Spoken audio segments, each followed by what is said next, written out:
May mga pagkakataon na naliligaw ang mga buhay ilang sa komunidad at pansamantalang nire-rescue.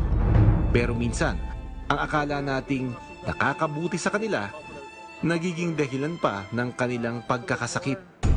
Ganito ang kaso ng isang reticulated python na nireport sa amin. Pero nagka-problema kami itong bagong ahas. Okay. Wild siya eh. Okay. Palaging galit. Okay. So parang may sira na sa bibig niya. So hindi pa nakakain. Dumating dito, sira na po yung bibig o dito lang nasira? Dito na, pero may samat dito konti. Classic case ng mga dinadala ng mga reticulated python, no? Kapag nilalagay dito sa mga chicken wires like this, maliit na box, malaki para sa kanila. And since wild, the first attempt is to escape. And when they try to escape, Oh, yan, galit. so yun, no? Susunggab talaga siya sa caging niya. In the process, nasisira yung kanyang bibig, no?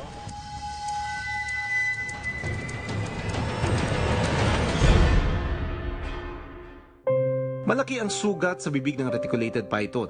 Mouth rat ang tawag dito. Father, i-transfer natin siya, no? Natanggalin natin siya dito and then we'll get a new location para sa kanya. So that... Ano to?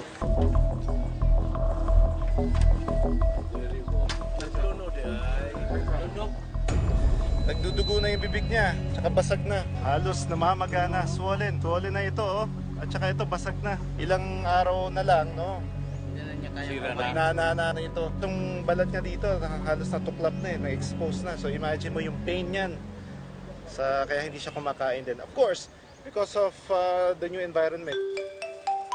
Agad naming dinala ang python sa rescue center para magamot at malipat ng tirahan.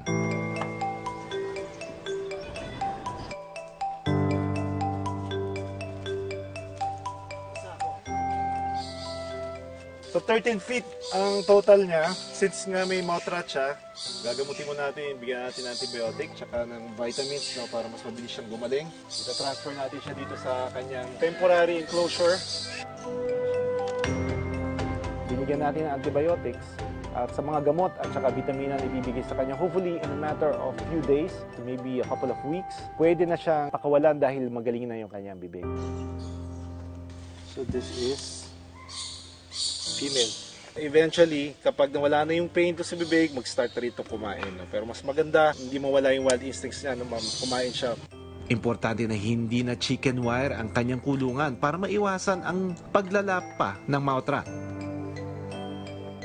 Pero hindi lang tayo pwede mag-release ng isang sick animals back into the wild kasi baka hindi siya mag-survive. Kaya ang recommendation natin is mag-stay muna siya sa rescue center na pagdadalhan natin para doon muna magpagaling